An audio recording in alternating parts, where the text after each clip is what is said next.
তো hello friends, welcome to my channel. আমার আরও একটি ব্লগে তোমাদের সবাইকে জানাই অনেক অনেক স্বাগত। আজকে হচ্ছে বুধবার, এখন থেকে আমি আমার ব্লগটা স্টার্ট করছি। তো এখন অনেকটাই বেলা হয়ে গেছে, এখন বাজে 1টা। তো এখন থেকে আমি আমার ব্লগটা স্টার্ট করছি, কারণ এর আগে আমি কোনো ব্লগ শুরু করতে পারিনি, কারণ ওই পাখি তারপরে খরগোশ ওদেরকে একটু পরিষ্কার করেছি, তারপরে বাড়িতে একজন এসেছিল, তো সেই কারণে আর ব্লগটা শুরু করতে পারিনি।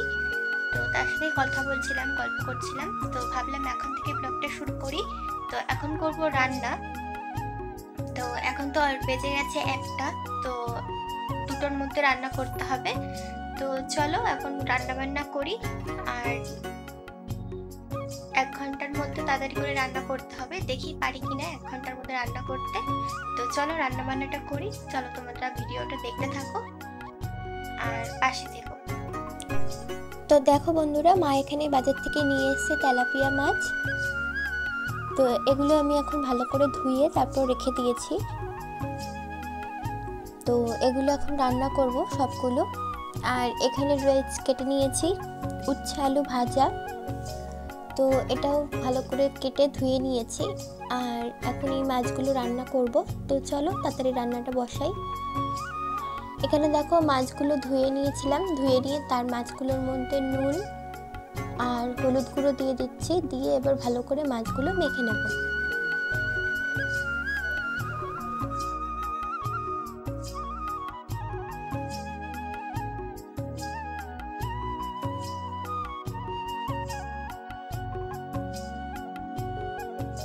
তো এবার দেখো দুদিকে দুটো কড়াই বসিয়ে দিয়েছি, যেহেতু তাড়াতাড়ি করে রান্না করব তাই।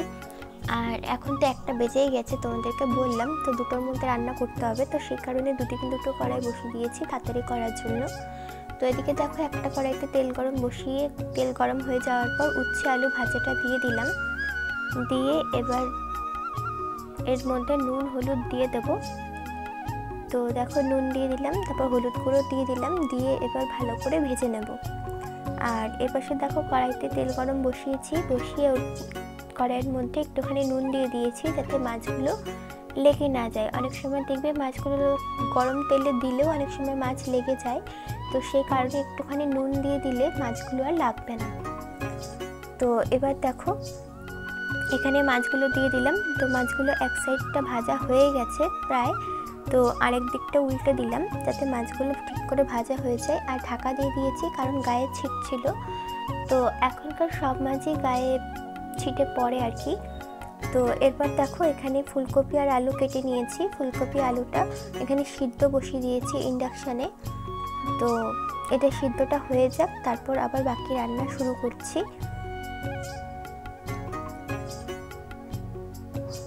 তো এখানে দেখো উচ্ছে আলু ভাজাটা প্রায় হয়ে গেছে, এখানে মাছ ভাজাটাও হয়ে গেছে।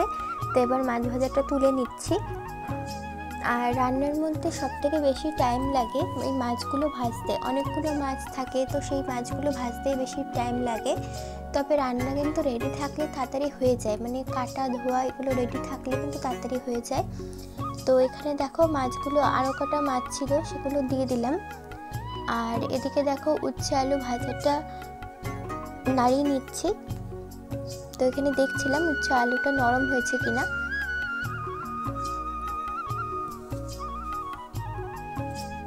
তো এবার দেখো উচ্ছে আলু ভাজাটা হয়ে গেছে, এটা নামিয়ে নেব।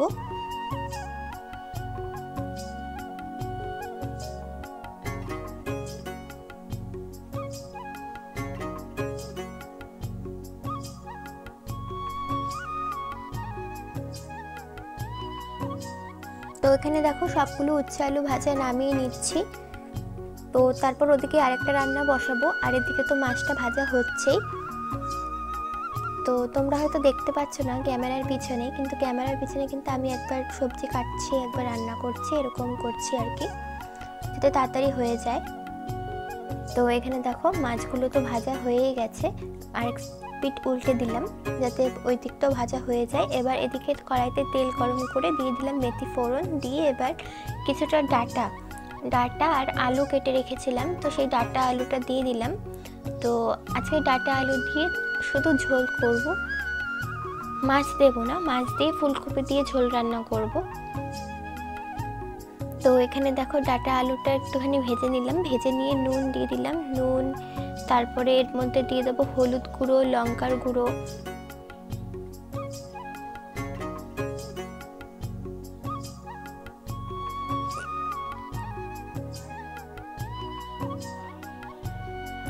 আর একটুখানি দিয়ে দেবো ধনের গুঁড়ো। ধনের গুঁড়ো দিয়ে এবার ভালো করে মশলাটা কষিয়ে নেব।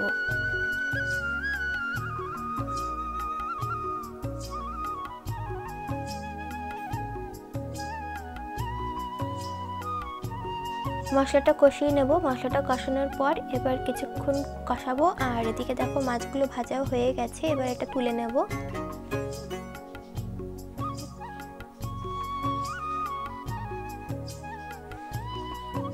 আর এদিকে দেখো এখনো মাছ ভাজা আমার হয়নি, আরও কিছুটা মাছ ভাজা রয়েছে, তো সেটাও ভেজে নিচ্ছি।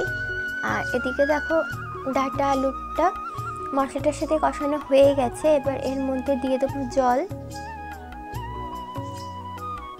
তো জল দিয়ে দিলাম, জল দিয়ে এবার ভালো করে ডাটা আলুটা ভালো করে ফুটিয়ে নেব। তো ফুটিয়ে নিলে হয়ে যাবে। তো এখানে আরেকটু জল দিয়ে দেবো। প্রথমে অল্প একটু জল দিয়েছিলাম, তবে কম হয়ে গেছিলো, তো সেই কারণে আরেকটু জল দিয়ে দিলাম।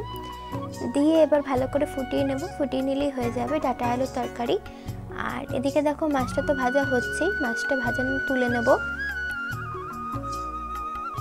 আর এখানে দেখো ডাটা আলুর মধ্যে একটুখানি নুন কম হয়েছিল, মুখে দিয়ে দেখেছিলাম, তো সেই কারণে নুনটা আবার দিয়ে দিলাম। আর এদিকে দেখো সবগুলো মাছ ভাজা হয়ে গেছে, এবার এদিকে বসাবো ফুলকপি আলু মাছের ঝোলটা। তো ওদিকে তো ডাটা আলুর তরকারিটা নামিয়ে নিয়েছি, তারপর এখানে কড়াইতে তেল গরম করে দিয়ে দিলাম মেথি ফোড়ন। তো যখন মানে ধীরে সুস্থে রান্না করি তখন হচ্ছে ফুলকপি আলুটা আগে অল্প অল্প ফুলকপি আলাদা করে তারপরে আলু আলাদা করে ভেজে নিই, কিন্তু আজকে যেহেতু বেশি টাইম নেই, তো সেই কারণে একবারে মেথি ফোড়ন দিয়ে ফুলকপি আলু দুটো একসাথেই ভেজে নিচ্ছি, তাহলে তাড়াতাড়ি হয়ে যাবে আর বেশি সময়ও লাগবে না। এখানে দেখো ফুলকপি আলু দিয়ে দিলাম, দিয়ে এবার এর মধ্যে দিয়ে দেবো নুন, আর ওদিকে দিয়ে দেবো হলুদ গুঁড়ো, দিয়ে এবার ভালো করে ভেজে নেব।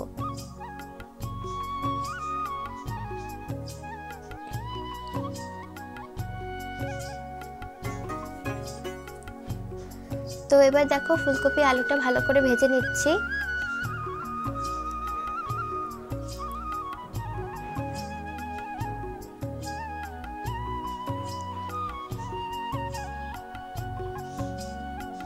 তো এবার দেখো ফুলকপি আলুটা ভালো করে ভাজা হয়ে যাওয়ার পর এবার এর মধ্যে দিয়ে দিচ্ছি লঙ্কার গুঁড়ো।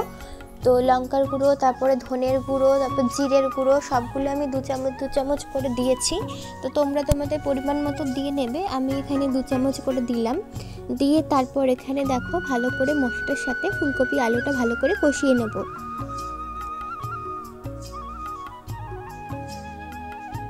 আর ফুলকপিটা একটু সিদ্ধ করা বেশি হয়ে গেছিলো, তোমরা পারলে একটু কম সিদ্ধ করে নেবে। আমার একটু সিদ্ধ করা বেশি হয়েছিল বলে একটু ফুলকপিগুলো ভেঙে ভেঙে যাচ্ছিলো। তো এবার দেখো এর মধ্যে মশলাটা কষানো হয়ে যাওয়ার পর এর মধ্যে দিয়ে দিলাম জল দিয়ে এবার কিছুক্ষণ ভালো করে ফুটে আসবে। দেখো ভালো করে ফুটে গেছে। ফুটে যাওয়ার পর তারপর এর মধ্যে দিয়ে দেবো ভেজে রাখা মাছগুলো। তো এখানে আমি সবগুলো মাছ দিচ্ছি না, যেই মাছগুলো আমার আজকে লাগবে সেই কটা মাছই দিচ্ছি, বাকি মাছগুলো রেখে দেবো, কারণ এত মাছ তো একদিনে খাওয়া যাবে না, তো সেই কারণে বাকি মাছগুলো রেখে দেবো। তো আজকে যে কটা লাগবে সেই মাছগুলো দিয়ে দিলাম। দিয়ে এবার ভালো করে কিছুক্ষণ ফুটিয়ে নেব। আর একটু জল দিয়ে দিলাম, কারণ মাছগুলো দিলাম তো সেই কারণে ঝোলটা একটু কম হয়ে যাবে, তো সেই কারণে আর একটু জল দিয়ে ভালো করে মাছগুলো ফুটিয়ে নেব। তো মাছগুলো ভালো করে ফোটা হয়ে গেলেই তারপর এর মধ্যে দিয়ে দেবো গরম মশলা। তো গরম মশলা দিয়ে এবার মাছগুলো দেখো ভালো করে এদিক ওদিক উল্টে দিচ্ছি, যাতে ঝোলটা মাছের ভিতরে ঢুকে যায়। তো এবার দেখো ভালো করে ফুটে গেছে। ফুটে যাওয়ার পর এবার এর মধ্যে দিয়ে দিচ্ছি গরম মশলা গুঁড়ো দিয়ে ভালো করে তারপর নামিয়ে নেব। এটা কিন্তু খেতে খুব ভালো হয়, খুবই ভালো হয় এই ফুলকপি আলু দিয়ে মাছের ঝোল। আর অনেক দিন পর রান্না করা হয়েছে ফুলকপি আলু দিয়ে মাছের ঝোল। আর এখানে দেখো আমি গ্যাসটা তো নিভিয়ে দিয়েছি, কিন্তু আমি কড়াইটা তুলতে পারছিলাম না, কারণ কড়াইটা তো ভর্তি, মানে একদম ভর্তি করা, তো ভয় লাগছিল যদি পড়ে যায় এরকম ভয় লাগছিল। তো সেই কারণে লাস্টে শেষমেশ দেখো তুলেই ফেলেছি। তুলে তারপর এখানে গামলার মধ্যে রেখে দিলাম। রেখে দিয়ে তারপর এখানে গ্যাসটা পরিষ্কার করতে চলে এসেছি। এখানে দেখো ওই গ্যাসের যে জিকগুলো ছিল সেগুলো আগে তুলে কলে রেখে দিলাম। তো কলে রেখে দিয়ে ওগুলো ধোবো। আর এদিকে দেখো গ্যাসটা ভালো করে সাবান দিয়ে ধুয়ে মেজে নিচ্ছি। তো আর নিচে দুটো প্লেট থাকে, যেহেতু ওই গ্যাসের অনেক সময় চা পড়ে যায়, তো অনেক সময় অনেক কিছুই পড়ে, তো সেই কারণে নিচে দুটো প্লেট রেখে দিই, যাতে কোনো কিছু পড়লে ওই প্লেটের মধ্যেই পড়ে যাবে আর গ্যাসের নিচটা অতটা নোংরা হয় না। তো সেই কারণে এইভাবে রেখে দিই। আর এবার দেখো ভালো করে সাবান দিয়ে তো মানে মেজে নিয়েছিলাম গ্যাসটা। এবার কাপড় দিয়ে ভালো করে, শুকনো কাপড় দিয়ে ভালো করে গ্যাসটা মুছে নিচ্ছি।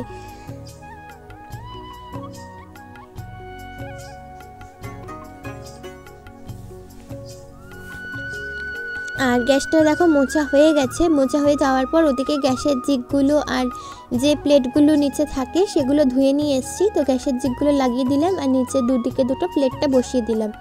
তো চলো এবার তোমাদের রান্নাগুলো দেখিয়ে দিই। এখানে রয়েছে উচ্ছে আলু ভাজা।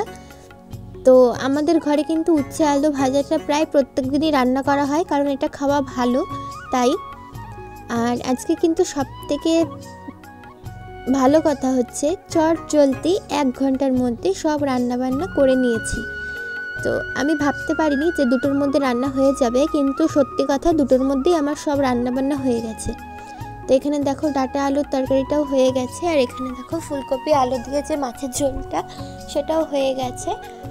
তো এবার আমরা খাওয়া দাওয়া করে নেব। আর তোমাদের কোন খাবারটা দেখে বেশি লোভ লাগছে তোমরা কিন্তু কমেন্টে জানিও, বা কোন খাবারটা দেখে বেশি খেতে ইচ্ছা করছে সেটাও তোমরা কমেন্টে জানিও। তো এখানে দুপুরে খাওয়া দাওয়ার পর এখানে বিকেলবেলা এখানে বসে বসে ওই যে আগের দিন যে রাত্রেবেলা চুলের সিরামটা ভিজিয়ে রেখেছিলাম, মেথি জল দিয়ে ভিজিয়ে রেখেছিলাম, তো সেই মেথিটা দেখো অনেকক্ষণ মানে এটা পরের দিন আর কি এভাবে ফুলে জলটা একটু কালার চেঞ্জ হয়ে গেছে। এবার এটাকে আমি এতগুলো ভিজিয়েছি, এবার এতগুলো তো একদিনে দেওয়া যায় না, তো তাই বলে নষ্ট করব না, এগুলোকে আমি এইভাবে স্প্রে বোতলে করে, আর এইভাবে এদিকে একটা এরকম বোতল ছিল, তো এই বোতলে করে রেখে দিলাম। রেখে দিয়ে এবার আমি এই দুটো বোতল আমি ফ্রিজে রেখে দেবো। তো এইভাবে তোমরা যারা বাড়িতে সিরাম বানাও তারা এইভাবে বানিয়ে এইভাবে স্টোর করে রেখে দিতে পারবে, তো তাহলে আর নষ্ট হবে না। আর ফ্রিজে যদি না রাখো তাহলে কিন্তু গন্ধ হয়ে যাবে, তাহলে আর মাথায় দিতে পারবে না। তো ফ্রিজের এইভাবে ভরে তারপর ফ্রিজে রেখে দিলে তাহলে আর গন্ধ হবে না। তারপর এখানে দেখো সন্ধে পুজো দিয়ে দিয়েছিলাম। সন্ধে তো হয়ে বিকালবেলা তো ওইগুলো করতে করতেই সন্ধে হয়ে গেছিলো, তারপর সন্ধে পুজো দিয়ে দিয়েছি। তো সেটা তোমাদেরকে দেখাইনি, আমি দিয়ে দিয়েছি। তারপরে একদম রাত্রে চলে এসেছি খাওয়া দাওয়া করতে। এখানে জানো তো রাত্রেবেলা সন্ধে পুজো দেওয়ার পর আমি একটু কম্পিউটারে কিছু কাজ করছিলাম নিজের, তো সেটা তোমাদেরকে কি দেখাবো। তো তারপরে একদম খাওয়া দাওয়া করতে চলে এসেছিলাম। এখানে খেয়ে নিচ্ছি শুটকি মাছ। তো মা এখানে শুটকি মাছ রান্না করেছিল, তো সেটা তোমাদেরকে দেখাতে পারিনি রেসিপিটা। তো এখানে শুটকি মাছ দিয়ে ভাত খেয়ে নিচ্ছি। তো চলো আজকের ব্লগটা এইটুকুই। আর তোমরা কে শুটকি মাছ খেতে ভালোবাসো তোমরা কমেন্টে কিন্তু অবশ্যই জানিও। তো আজকের ব্লগটা আমি এখানেই শেষ করে দিচ্ছি। কালকে দেখা হচ্ছে আবার নতুন একটা ব্লগে।